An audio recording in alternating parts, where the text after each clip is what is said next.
Hello children, this is your Tito Frank and it's Father's Day weekend, so I think right now is the perfect time to introduce you to my dad, who is also your Lolo Nonong. This handsome gentleman with the Bruno Mars dimples is my dad, Paciano Aldana. He was born in 1930 and he died in 2015. And in those 85 years, he lived a legendary life.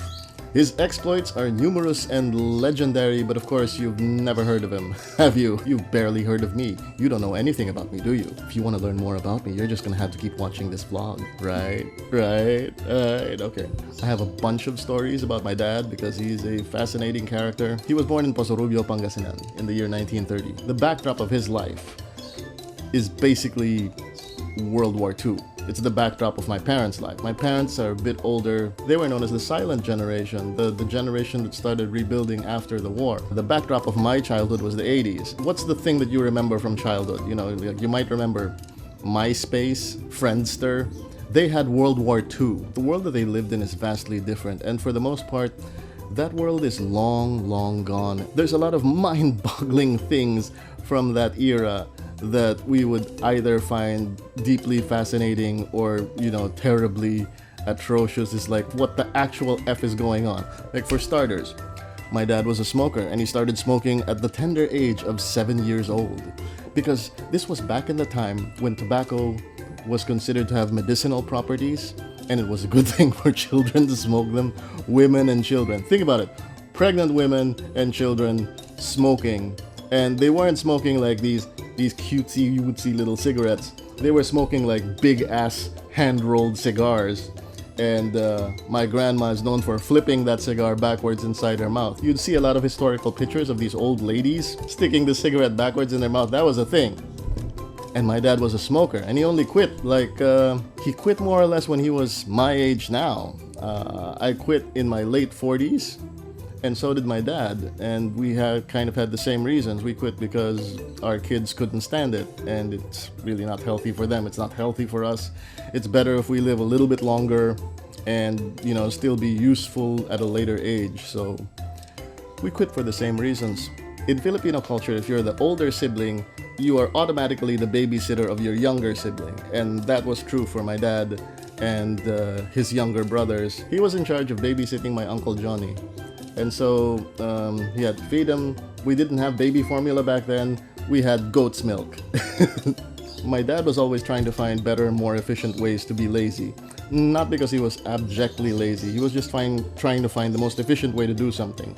So when it came to my uncle's feeding time, my uncle was a little infant. And you could carry him like my uncle was a baby. What he did was he stuck my Uncle Johnny under the goat. He stuck my uncle under the goat's teeth, and then my uncle would suckle straight from the goat. Of course, he washed the nipples and everything, tried to keep it as hygienic as possible, and that's how he gave him milk. But it didn't stop there. He also circumcised my other uncle. It's like he was 8 and my Uncle Andring was 6.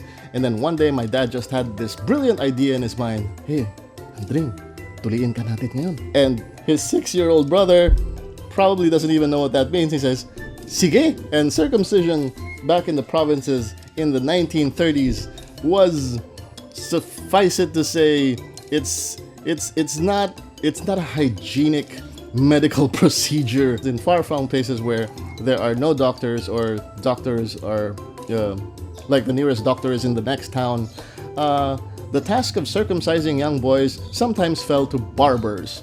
So, because barbers had razors and they were like the sharpest things around, and of course they could use that to cut the foreskin and everything. And my dad just took my grandfather's razor and basically just cut his foreskin. A story that would live on in legend. Finally, when my grandfather and grandmother came home from work and then they saw what he did, of course, they kind of went bonkers. It's a good thing that my dad's cousin is a nurse and she fixed his oversights. But he did a pretty good job. Every time there's a family reunion, he would go up to my uncle's wife, to my Uncle Andring's wife, and say, hey, you like my work? I did pretty good, didn't I? My dad loved animals, and he was a farm boy. He was a country boy, and he had a horse. He had several dogs, and the dogs were fiercely loyal to him. But then, when the Japanese invaded, people had to go up to the mountains, and they had to go there for some time.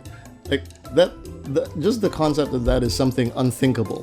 The Japanese are invading, and so you abandon your house in the suburbs, in the cities, and then you move up to the mountains where you'll be pretty much left alone, because why would they bother to chase you all the way up in the mountains? But that's something that people basically did back in World War II to escape the atrocities of the Japanese and to escape the violence. They had to go up to the mountains, but they had to leave their dogs behind. They had to leave some of their animals behind, and they didn't come back for months. And then by the time they did come back, his dogs didn't recognize him, and that was kind of a big deal for my dad, because he really loved those dogs. And moreover, they were really, really fat. They weren't emaciated at all, because they had been gorging themselves on the corpses, on the bodies of the fallen all around the town. And they were fat, and they were mean, and they were growling at my dad. And it took time before the dogs recognized him, and then I guess it was a happy ending after that. Have you ever ridden a horse? No. A water buffalo? No. A carabao? You've never ridden a carabao? No, of course not. My dad has ridden all of those things. He's probably ridden more different kinds of animals, and he has probably raced them because he's kind of the adventurous type. He also ran downhill. He was a very fast downhill runner. He would run races with his friends, downhill races, and his friends would be kind of leaning backwards like that, being all careful. But no, he's like doing a Naruto run parallel like this, they're just zooming downhill, and he'd always win. He'd also win at the Carabao races because he was a Carabao jockey. Apparently a really good one. Back in World War II, my grandfather, my dad's dad, who is Andres Aldana, he hid an American soldier from the Japanese. It was just like those scenes in the movies where, you know, there's someone hidden under the floorboards. He hid an American soldier under the silong of the house. The silong is where they keep chickens and other animals, and the houses were on stilts. And it was just like that, a scene from the movie. The name of the soldier was Andrew. I don't know his last name. After the liberation, and we were free from the Japanese, this soldier Andrew came back to my grandpa's house with a truck, and inside the truck were tons and tons of stuff like MREs and tents and tools and lots of food, all kinds of stuff. All the American soldiers were going home. They're just gonna leave this stuff behind. He thought, why not give it to the guy who saved my life? Everything in this truck, this is for you, including the truck. So that was a nice story. He was a craftsman, and he made knives and guns. He told me once the story of this gun that he was making. He wasn't quite sure if his design was okay, and so when he was test firing it, he wanted to be as safe as possible. So what he did was, he stood in front of a tree, wrapped his arms around the tree so that if anything ricochets, it won't get him in the face, and then he fired it. And then he felt, I guess that felt good. Then when he looked, the entire barrel had flown off and kind of lodged itself somewhere further down, and he was just holding the handle. Now, back in the day, if you wanted to court a girl, it actually involved stalking, because that's what my dad did. He took a fancy to my mom, and he basically followed her home from school just to figure out where she lived. But then he had to do that so that he can ask my mom's parents' permission if he could come courting, which he did, and he courted her for 7 years before they became boyfriend and girlfriend. Such were relationships back in those days. It was a time when, they were so pure. If I were to characterize him, he was a man who lived with grace and gentleness. That's the way he treated everyone, with gentleness and kindness and a certain grace. He became the template for me for what it is to be a man, to be a father, despite the fact that the topic of manhood is not a conversation we've had. He just kind of showed me through example, okay, this is how a man behaves. You provide for your family and you protect them. That's basically your job. And you have to protect and provide for your family for all of their needs. Those needs are physical, intellectual, emotional. So you feed, you teach, and you make them feel safe. I think his death also exemplified his life because, in my opinion, he had a beautiful death. It was a good day. He ate heartily, and then he ate heartily. He had a nice breakfast. He was in a good mood. And then after that, he just said, I'm just going to rest for a little bit. Okay? And then he closed his eyes and he passed away peacefully. Some of my siblings were kind of not okay with that. Like, he didn't die with us around him. That I think that, well, this is my opinion, but I think ultimately we all die alone. And we all cross that threshold alone. And, you know, in the end, I would rather go peacefully than to be surrounded by family who are grieving me while I'm still alive. You know? That was a good way to go. Nice one, Dad. Okay, why am I doing this? Why recount stories of my dad other than for the fact that the stories are just simply awesome? And then, why else would I do this? Well, there is a very concrete reason. I want you to do a little thought experiment with me, okay? I want you to think back and I want you to remember the name of a grandparent, like your grandfather or your grandmother. Okay, it's very likely that you know the name of your grandma or your grandpa, even a nickname. That's something about him. But what else do you know about him? Do you know his stories? Do you know the things that he's been through?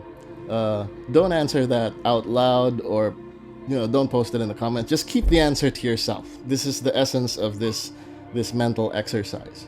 Okay, now I want you to go further back, and do you remember your great-grandfather? What is the name of your great-grandfather? I actually don't know.